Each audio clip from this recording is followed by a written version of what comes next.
Good morning, everybody. I'm so pleased to be here on the mid-north coast of New South Wales, speaking to community and stakeholders about the future during these difficult times. But can I start by thanking the nearly 20,000 people that came forward and got tested to 8 p.m. last night. It's almost double what we had the previous day, and I can't tell you how grateful I am. Also in that period, we had zero community transmission, both great signs of having no community transmission and also having higher rates of testing.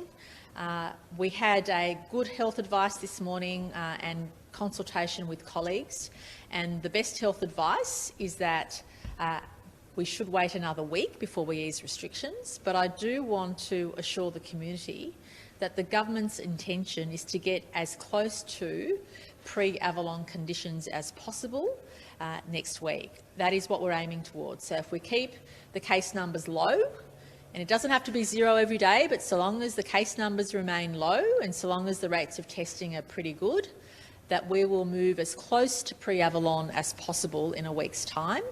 And I want to in particular highlight the concerns expressed to us by events around weddings, because we know the angst that's causing people, and this is the last weekend you'll have to go through before there'll be some relief. And we appreciate for families and also for those who are conducting those events the financial and emotional stress that has been caused. But please know that if things continue the way they are, by this time next week, there will be certainly decisions made around getting to us as close as possible to pre-Avalon conditions. I will say, however, that we do want to encourage people to go back to work in a COVID-safe way. We do want to make sure that we have the right settings in place, given there are more contagious strains of the virus, and for that reason, some settings may stay in place, and in particular I'd like to highlight masks, for example, on public transport might be something that stays in place indefinitely. But for the vast majority of restrictions, we would like to see things go back to pre-Avalon as closely as possible next week. And I do want to say to the community, thank you for your patience, thank you for supporting our health advice, and thank you for coming on this journey, because together we've achieved the results we have and relief is around the corner. Now, if we move too quickly in easing all these restrictions, that could cause a flare-up we don't want. But more importantly, we don't want to be in a position where we're announcing things ad hocly. We'd much rather go back to the community and say, pretty much things are reverted back to what they were pre the Avalon cluster breakout, and that's the position we'd like to be in about a week's time. And I just want to thank everybody for your vigilance and thank everybody for coming forward to get tested if you have the mildest of symptoms. And we also appreciate that some times of the year and some days causes more people to come forward for testing than others. But so long as we keep the number of cases low and as close to zero as possible, obviously zero community transmission is our aim, because unless you can guarantee that, or at least unless you can get close to that, there is always the risk of a flare-up, which we don't want. But so long as we can keep case numbers zero or confined to existing household contacts, and so long as we have good rates of testing in the next week, there's no reason why we can't go back as closely as possible to pre-Avalon conditions, with the exception potentially of masks in some high-risk settings, which we think is a good way to give people confidence to be able to go about their business, especially in relation to returning to work, and especially returning to work in a COVID-safe way in the larger cities, in our CBDs, which prior to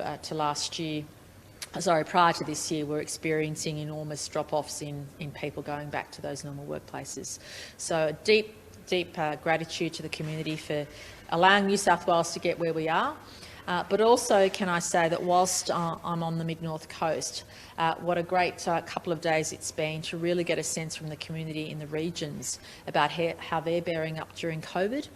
And certainly what I've learned is that people in the regions, especially in this community, mid-north coast, whilst these are very challenging times, many businesses and community organisations have managed to adjust and actually succeed and grow during this time. And that's really given me a sense of confidence about what New South Wales is capable of moving forward and what the regions are capable of. And it was pretty good to be able to listen to businesses and organisations who've conveyed how they've managed to really pivot or adjust their business given the current difficulties and really managed to thrive. And I just want to thank the community of the Mid-North Coast for your positive attitude, for your sense of enthusiasm, but also for your resilience. And it's really been heartening to see.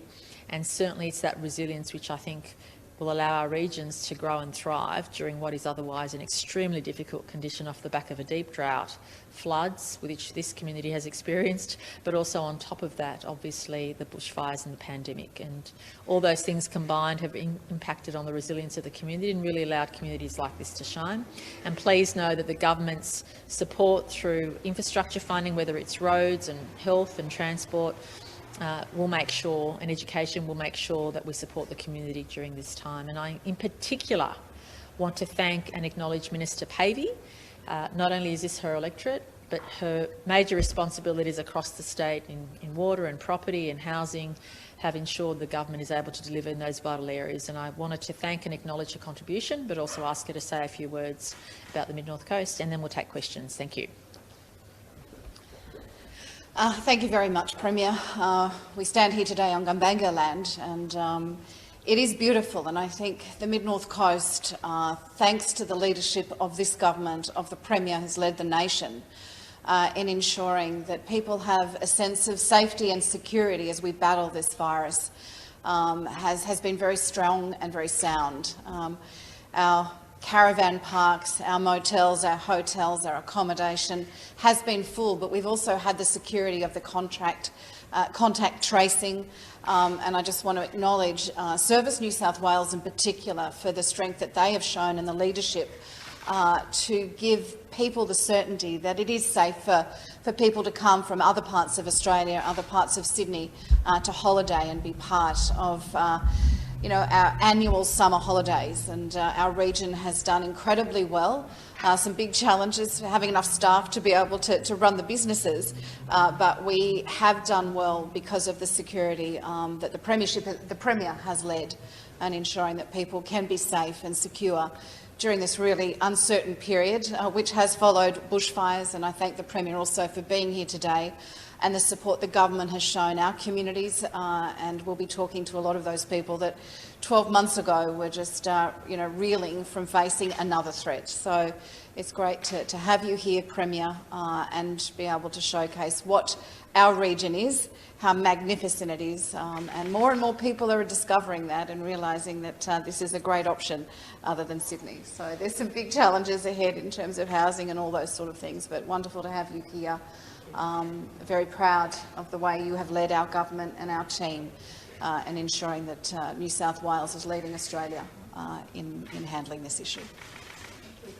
When you say pre-Avalon conditions, does that include going back to the 2 square metre rule outside? Yeah. That was a big thing for business. No, potentially. We are looking to move as closely as we can to what we had pre-Avalon. And however, I do want to foreshadow that mask wearing in certain settings might be something we keep indefinitely because what we do want to do is encourage people to be able to move around as much as possible freely, resume their workplaces, travel where they need to go to. And the reason why we may make that approach in terms of the mask wearing is because we're still looking at the impacts of the greatest, the strains of the virus that are emerging.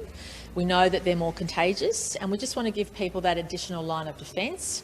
But that is just one example of something we might keep in place longer. But generally speaking, we are keen to get as close to pre-Avalon conditions as we can, and that will depend on the health advice.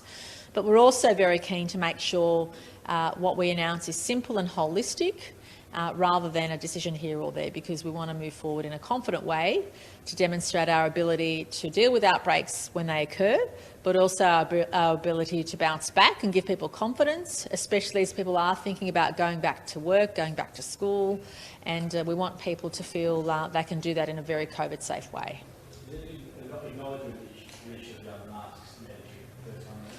No, because what we have now are greater freedoms than what we've had previously during the pandemic, and we have to be very careful to acknowledge that masks are the 4th line of defence. So previously we'd encourage people to work from home, but we're not doing that anymore. We're encouraging people to think about how they can go back to their workplace in a COVID-safe way. So allowing us to maintain some of those settings around mask wearing gives us that additional fourth line of defence, as we call it. Remember to make sure you get tested if you have the mildest of symptoms and stay home until you get health advice to the contrary. Make sure you hand sanitise, make sure you keep that physical distancing. And then the masks in some indoor settings, which are higher risk, have that additional line of defence.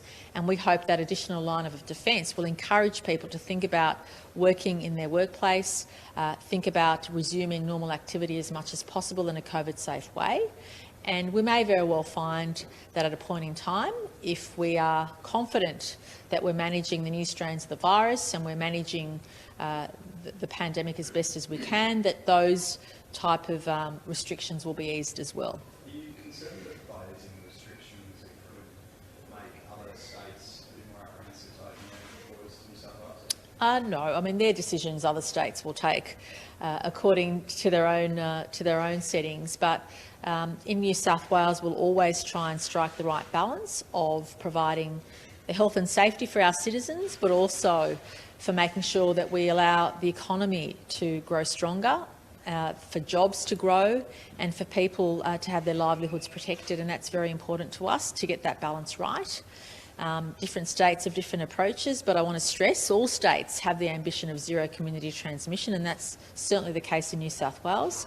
And I'm pleased that in the last week we've seen a number of days where we've managed that, but obviously we want that trend to continue. Just on asking, so the fact that it was so low when you were still calling for people to wear them on public transport and stuff before you made it mandatory, is that a reason why you're looking to just keep it mandatory? No, I think what's really important is that you have to look at the whole range of settings you're putting in place. And if you want to send the message to people that it's still safe to move around in certain settings and there's a fourth line of defence with mask wearing, well, that's a good thing. If you want to encourage people to think about where they're going to work from in the new year, if you want to encourage our CBDs, particularly the Sydney CBD and other major centres to thrive, well, certainly you need to consider all those settings. And I'm not suggesting it's a definite that we'll continue that mask wearing in those settings, but it is an option we're considering, and I just wanted to be very upfront with everybody to say most other settings we're confident will get close to pre-Avalon, but mask wearing may be something that we keep going for a little while longer. But of course we'll keep the community updated about that. I think it's really important to have those conversations openly and publicly so that the community appreciates what our thinking is guided by and what the health advice is telling us as well. How big is the New South Wales economy for not having international travel? Look, there's no doubt that is an enormous hit to the Australian economy, to major cities like Sydney, Melbourne and Brisbane. Not having international travel is a huge burden we have to wear, which is why I am so strident about at least having no internal borders within Australia. That will keep domestic travel, domestic tourism. It'll allow more trade between the states. It'll allow economic activity to thrive. It'll keep people in jobs. And most importantly, on a human level, it will mean people can see their relatives and loved ones. And that's why I'm so strident about keeping our internal borders at least open to each other, because we don't know what the answer is as to how long we won't be able to have international travel. But we do have some control about internal borders. And if we want to keep people in jobs, if we want to keep tourism alive, if we want to keep the states growing, and remember, if we don't consume and buy and sell off each other in Australia, we'll see GST revenue go down, which will again cause economic challenges. So that's why I've been so strident about that, because managing COVID is managing our economic health and wellbeing as much as our physical health and wellbeing. And that's why I believe very strongly we need to look at our internal borders, because that will allow jobs, the economy and health to actually progress in a more positive way. For 2 days in a row, we've seen you alongside Nationals colleagues. How disappointing are you to be running a candidate against the Oh, look, that's a matter for them, and we always have healthy decisions along the way. And John Barilaro and I continue to have what I believe is the strongest coalition in the nation, and I look forward to continuing that. Do you welcome more three-quarter contests? Well, no, look, we obviously, what we tend to do is always have negotiations about that, but rather than get into the detail of that, can I assure the community that the Deputy Premier and I are focused on managing our state as best as we can during these difficult times, and that is what we spend 99.9% of our time on. You said the Liberals are breached the coalition agreement in the way that they handled the situation. I guess what he said was poaching nationals within the. Do you agree with that characterisation? Oh, look, I'm focused on, again, leading the state during these difficult and challenging times, and that's what takes up 99% of not just my time, but the time of my team as well. How confident are you that the Liberals will hold that seat? Look, I'm not willing to make any predictions about next week, let alone next year, so let's move on. I'm not even, I haven't turned my mind to those things, to be honest. Can I just ask on testing right now? Is 19,000, is that something I mean, you seem relatively happy with that, but Dr. Chan was sort of more wanting in at 20,000. Are you still looking to maybe even boost that? Look, the higher the testing rate, the more confident we feel, but to have it go up nearly double in one day is pretty positive. So we had about 10,000 the previous day and then nearly 20,000 to 8 p.m. last night. So to have it doubled in one day is pretty positive. But we do need to maintain those high rates of testing. But please know that Dr. Chan and the health experts will always say it's people who have the mildest of symptoms to come forward and get tested, or else if you've been to one of the venues that health has listed. So please make sure you're always looking up the website. newsouthwales.gov.au is the single source of truth in New South Wales, and that gets you to various other websites if you need that information. But make sure you're always looking up, even in regional communities where people have travelled, make sure that you're looking up the venues that where someone with the virus has been. Make sure you're following the health advice because it's really important for that to occur. And we appreciate it on some days. There'll be more people who come forward. We also know there's always a dip on weekends, so Mondays and Tuesdays tend to have lower testing rates than Wednesday, Thursday, Friday. We pick it back up.